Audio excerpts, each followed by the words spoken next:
Bonjour. Au cours des siècles, on ne peut pas le nier, la profusion des images de Dieu réalisées dans des personnes qui nous ont été comme modèles, c'est vraiment quelque chose d'extraordinaire. On estime que dans le phénomène de canonisation, dans l'Église universelle, peut-être 8000 personnes nous ont été données comme modèles et chacune d'elles est une étoile unique qui brille par un apprentissage particulier pour éclairer notre intelligence.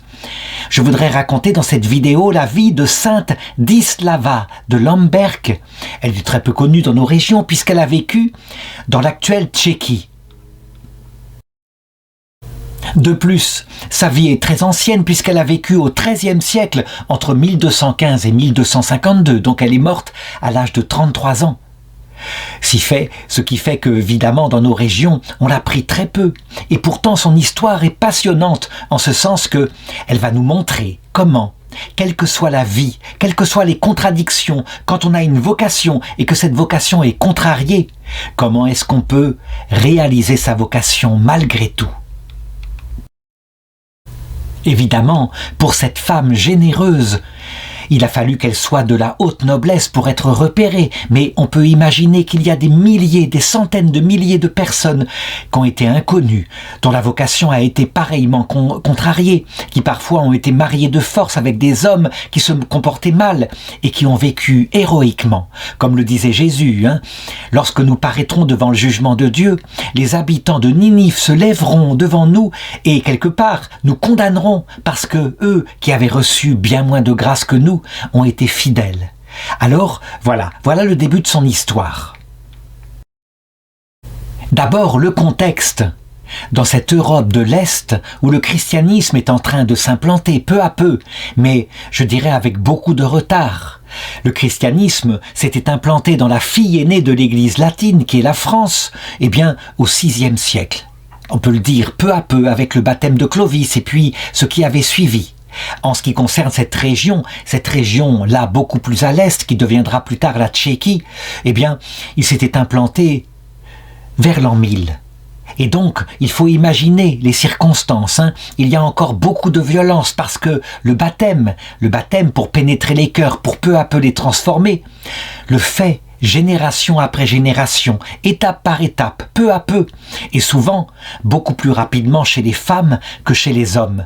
Les hommes, eux, en ce qui les concerne, surtout dans les familles nobles, on les voit qui poursuivent la gloire terrestre. Être un exploit, faire des exploits militaires, rien de tel pour faire rêver un homme. Donc, elle, en ce qui concerne cette petite fille, elle est donc née en 1220. Dislava est née dans une famille noble de Bohême, une famille très croyante, très religieuse. Le père s'appelait Przybislav et la mère, d'origine allemande, s'appelait Sibylla. Ils eurent en tout 4 enfants, sans doute que 2 d'entre eux moururent tout petits. Je l'ai dit, c'était une famille de la très haute noblesse de cette région. Son père était burgrave, c'est-à-dire comte de la ville de Brno. Et sa mère était une femme qui venait donc beaucoup plus à l'ouest, de l'Europe de l'Ouest, mais qui était une femme très cultivée, une femme très pieuse aussi, et qui, je dirais, étant très belle, étant très gracieuse, communiqua à ses enfants tout le tréfonds de ce qu'elle avait retenu de la foi catholique. On peut le dire, dans cette famille-là, les femmes encore eurent un rôle très important pour amener leurs hommes à s'affiner. Et donc, elle qui cultivait la pauvreté et une grande piété pour Dieu, qui aimait beaucoup, par exemple, les ordres mendiants qui venaient d'apparaître en Italie, elle convertit son propre mari, donc le père de Dislava, elle convertit son propre mari pour davantage de vie chrétienne. Et donc, ils communiquèrent à leurs enfants la foi catholique à travers des récits, des histoires de saints en particulier. Et c'est ainsi qu'on vit Dislava, un jour, faire la chose suivante. Elle rêvait d'imiter les pères du désert, donc de se consacrer à Dieu entièrement, par la prière et l'ascèse, et donc, vers l'âge de 13 ans, elle était très jeune, un jour, elle disparut de la maison. En réalité, elle avait fait une fugue, elle était partie avec un petit chargement pour s'enfoncer dans la forêt, afin de vivre à partir de maintenant dans sa vocation religieuse comme vierge et ermite, Donc, au cœur de la forêt, là où il y avait des loups et des ours, puisqu'à cette époque-là, les forêts étaient peuplées d'animaux sauvages. Fort heureusement, quelque temps plus tard, des chasseurs qui poursuivaient un ours tombèrent sur elle, l'interrogèrent qui était-elle, et donc se rendant compte que c'était la fille du burglave, eh bien, ils la ramenèrent à la maison, et les parents étaient fort inquiets, et ils lui demandèrent, au nom de l'obéissance, de ne plus recommencer de cette façon-là une fugue. Cependant, cette histoire montre son fort caractère, sa détermination, sa rapidité à marcher dans le chemin qu'elle avait choisi. Ils auraient dû se méfier, ils auraient dû interroger sa vocation. Mais à cette époque-là, c'était comme ça, dans une société très patriarcale, où les pères dominaient les filles, et je dirais dans les familles nobles, leur imposaient leur vocation. On ne lui demanda pas son avis, et en 1235, à l'âge de 15 ans, on lui annonça que maintenant elle allait se marier.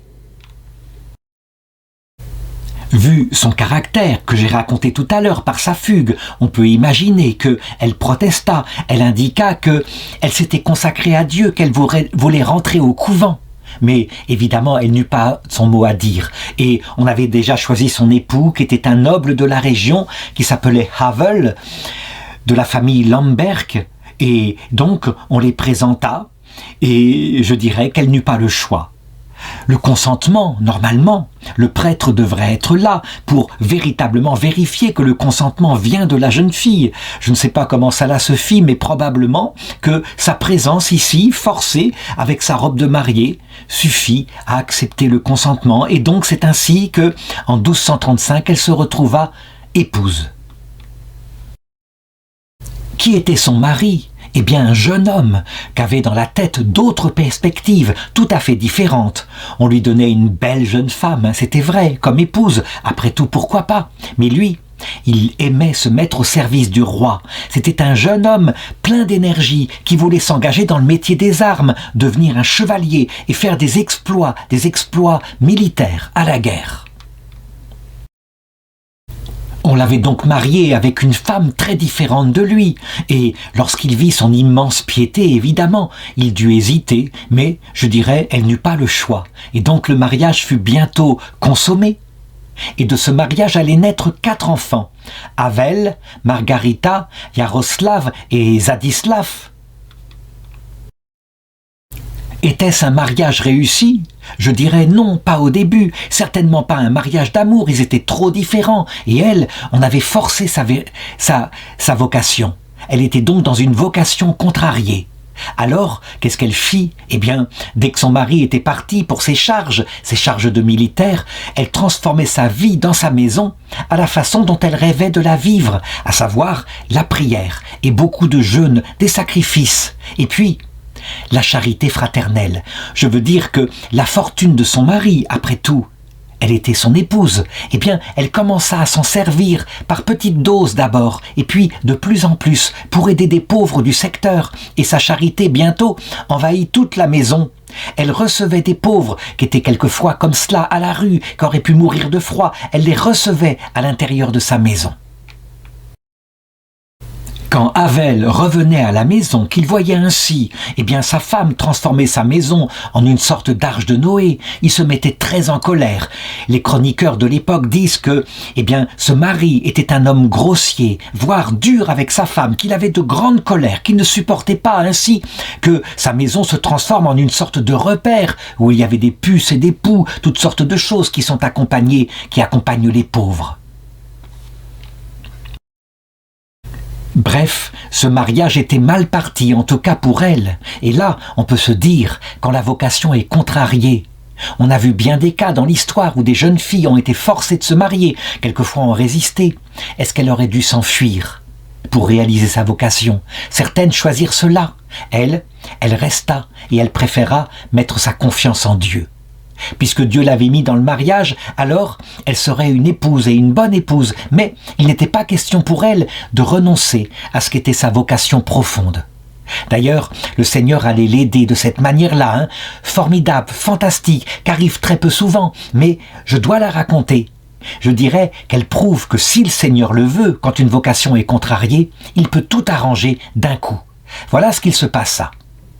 Un jour, malgré les colères de son mari, elle avait reçu dans sa maison un mendiant malade, qui était couvert de poux, et, je dirais, même, elle avait trouvé une place pour lui dans un lit.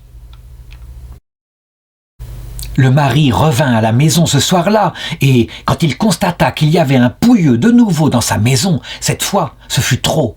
Et il décida avec colère d'attraper le pouilleux par les basques et de le mettre à la porte comme cela, sans plus de manu militari, sans plus insister.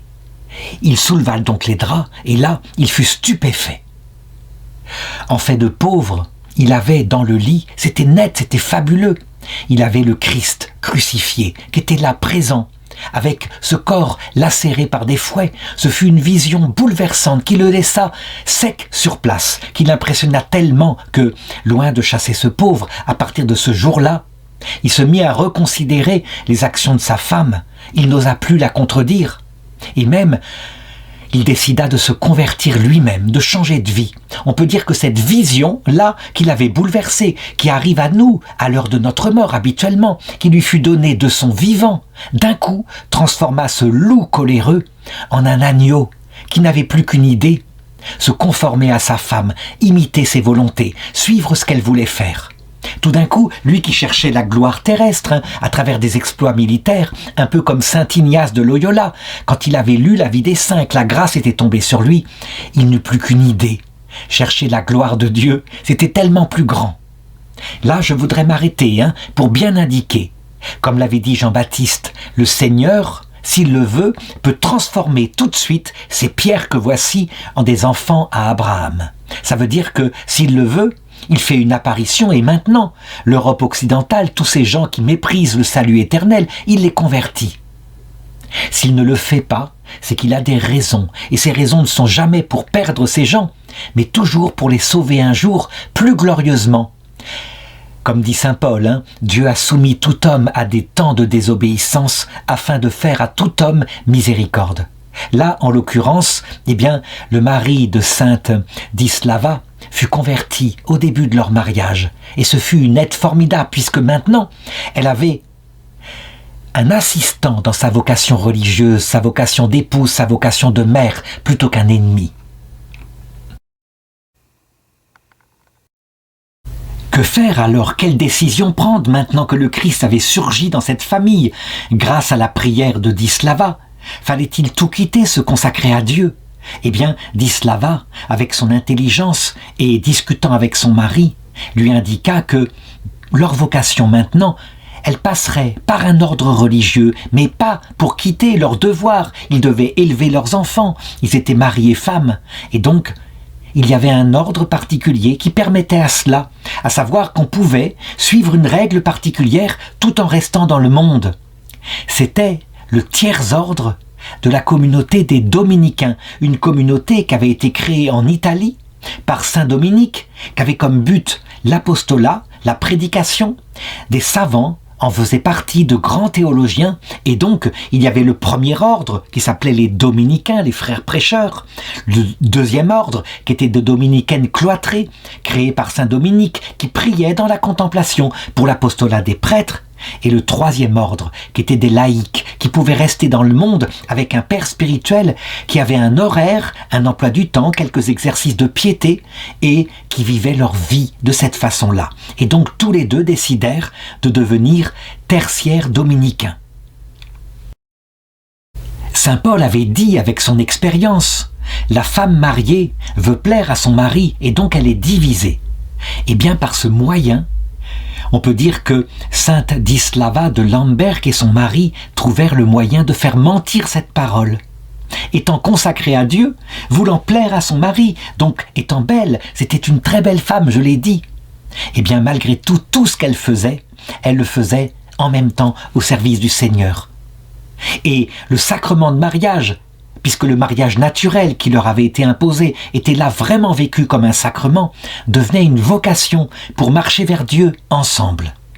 Et donc c'est ainsi qu'ils restèrent mariés Ils restèrent à vivre leur vie conjugale, ils élevèrent leurs enfants et elle, à partir de ce moment-là, disposait d'une partie de la fortune de son mari pour pouvoir faire du bien autour d'elle. Et ce qui est fabuleux, c'est que, étant tertiaire dominicaine, elle prit l'habit des dominicaines, le voile, et pourtant elle était une épouse. C'est quelque chose de tout à fait particulier. On pourrait parler d'un laïcat consacré, c'est comme ça qu'on dirait à notre époque. À l'époque, on disait une religieuse de maison, mais une religieuse spéciale, une religieuse mariée. Voici une statue d'elle qui la représente avec l'habit des dominicaines. On voit bien le voile noir, le scapulaire blanc, le rosaire à la taille. Est-ce que cette vocation existe encore? Bien sûr qu'elle existe encore, mais évidemment, en général, quand on entre dans le tiers ordre séculier d'une congrégation quelconque, les dominicains, les franciscains, les bénédictins ont cela.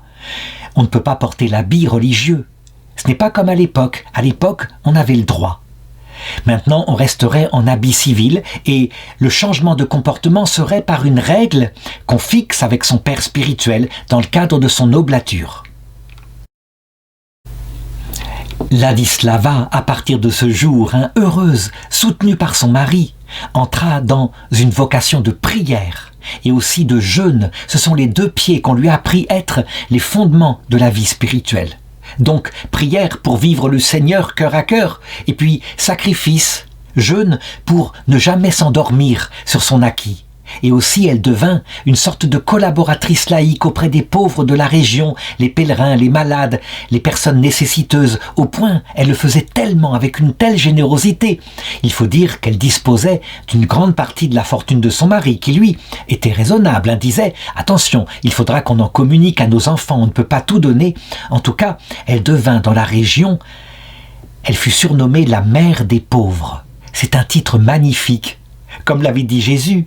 Faites-vous des amis avec le malhonnête argent, l'argent qui peut servir à faire le mal, de telle manière que les pauvres, le jour où l'argent viendra à manquer, principalement à l'heure du passage dans l'autre monde, lorsque l'argent ne sert plus à rien, alors que ceux-ci, par leur prière, vous fassent entrer dans les tentes éternelles. On peut le dire, la mère des pauvres, Dieu sait si elle fut bénie par les pauvres qui prièrent pour elle. Et donc, c'est quelque chose de merveilleux qu'il faut avoir en tête.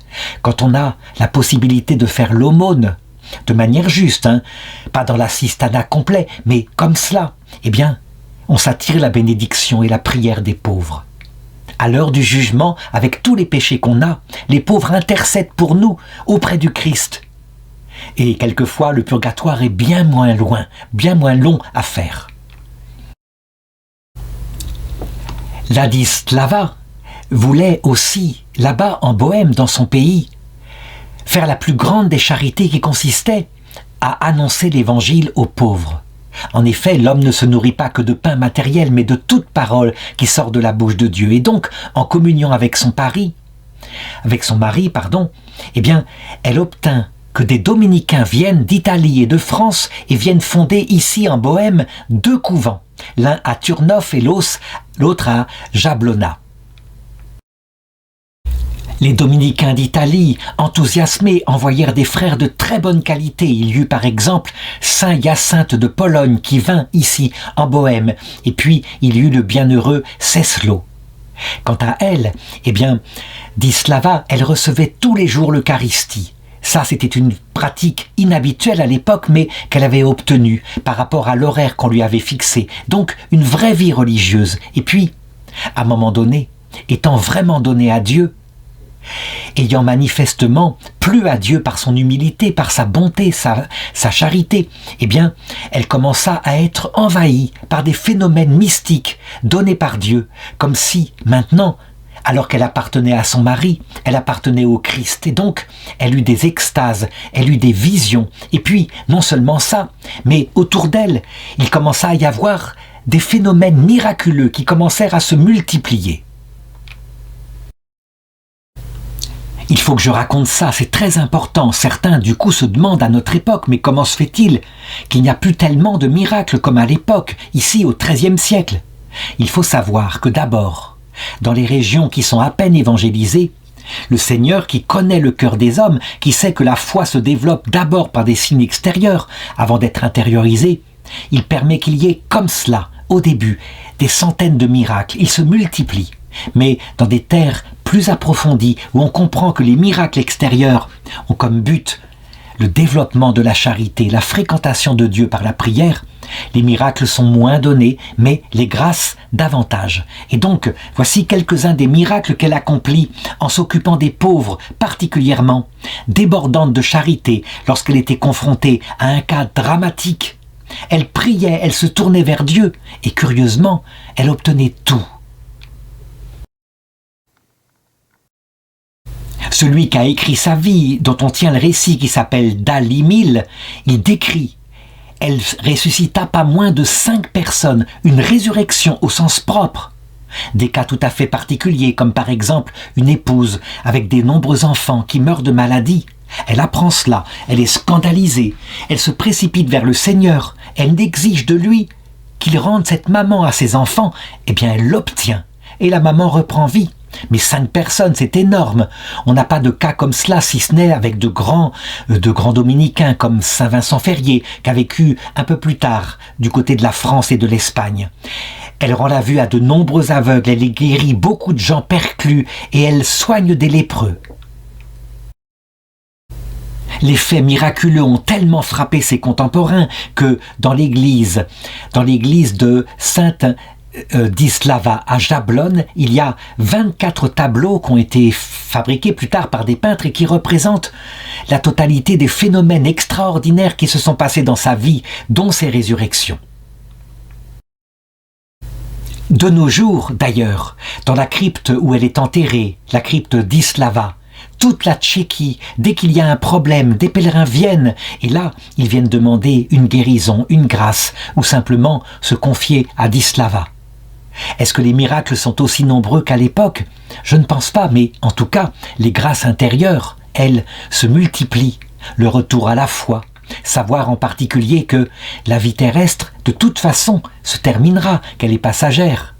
Que quand elle ressuscitait un mort, c'est parce qu'elle estimait que cette famille ne devait pas avoir une telle épreuve. Elle le pouvait, étant finalement, par son humilité, son amour, elle qui était mariée, épouse de Dieu et donc obtenant tout de Dieu. Son mari, quant à lui, il est toujours là, dévoué. Il a quitté le service de l'armée, il veut se mettre à son service et donc, avec l'argent de son mari, elle fonde un hôpital carrément à Jablonné. Quand je dis un hôpital, ce n'est pas comme maintenant avec des médecins, mais c'est un lieu où les malades peuvent venir, les personnes âgées, où on les soigne, on les lave, on les aide à passer dans l'autre monde et où on leur applique les pauvres médecines de l'époque. Donc, elle-même, elle se transforme en infirmière et je l'ai dit, quand la chose est trop scandaleuse devant le Seigneur, eh bien elle prie et elle obtient des guérisons miraculeuses. En 1241 d'ailleurs, dans les pays de la région, il y a une grande guerre qui se prépare, à savoir une invasion des armées mongoles sur l'Europe. Donc beaucoup de réfugiés fuient parce qu'il y a des massacres, des viols, et viennent se réfugier jusqu'ici à Lemberg. Et donc son hôpital va être fort utile, elle le met au service des réfugiés. On la voit donc qui se dévoue ainsi dans son habit de dominicaine, qui ne fait aucune attention à sa propre santé. Là-dessus, on pourrait peut-être critiquer en disant « mais et ses devoirs de mère de famille, l'éducation de ses enfants ?» Eh bien, elle trouve le temps de mettre cela en priorité. Ses enfants, c'est son premier prochain, son mari. Et elle trouve le temps, tout en ayant une vie de prière intense, de s'occuper de tous les pauvres du secteur. Évidemment, elle brûle sa vie par les deux bouts, Sa vie n'a aucune importance. Et donc, à un moment donné, en 1252, elle qui avait déjà une petite santé, eh bien, on la voit qui s'épuise et puis qui tombe malade.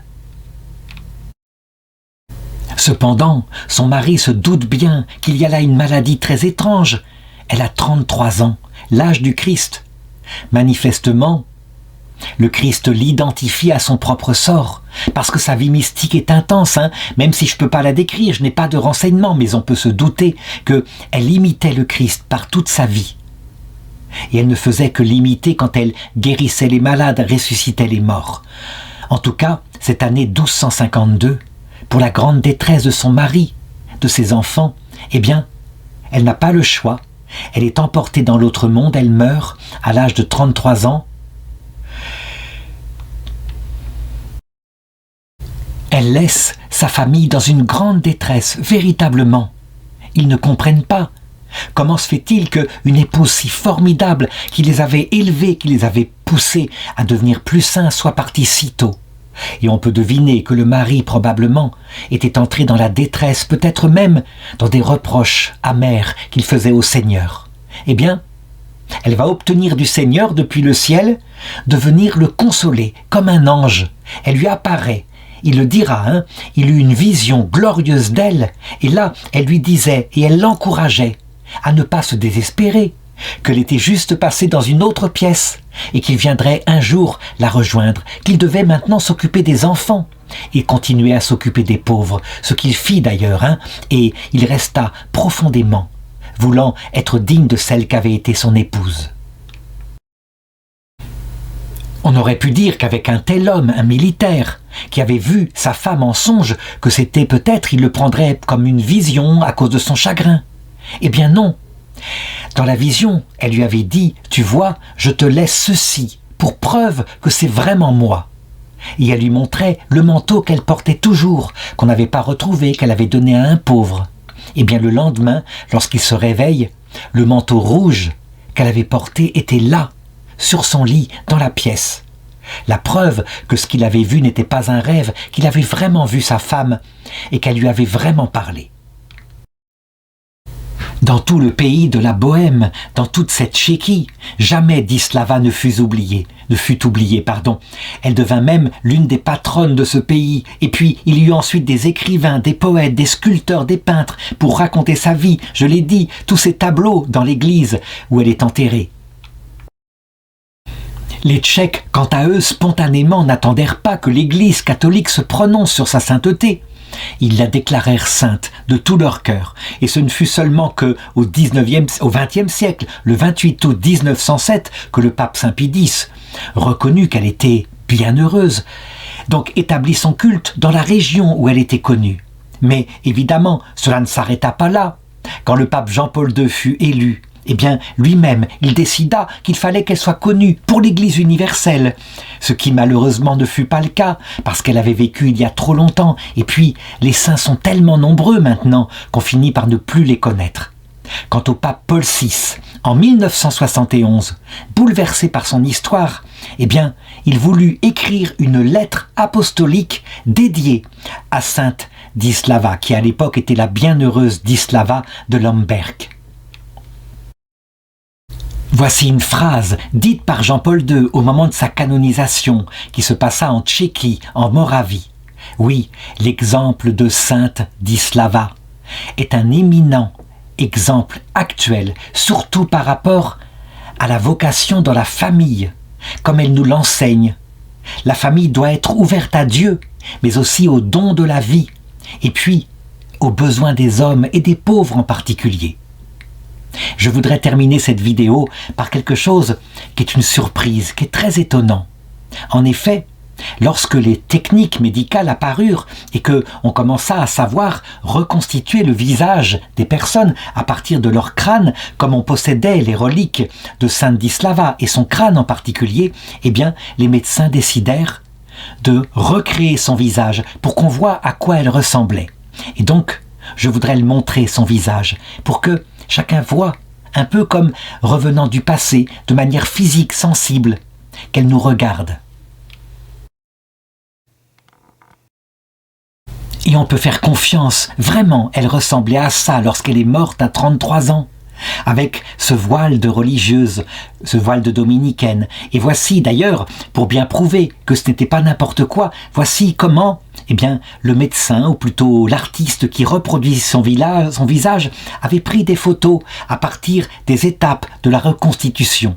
Donc peut-être que c'est un peu technique ce que je vais montrer maintenant, mais on voit, c'est quelque chose de formidable pour nous qui aimons les reliques, qui avons besoin, pour toucher la présence des âmes des saints, de quelquefois voir leur corps. Nous sommes des êtres sensibles, nous sommes encore dans la chair. Eh bien, voilà.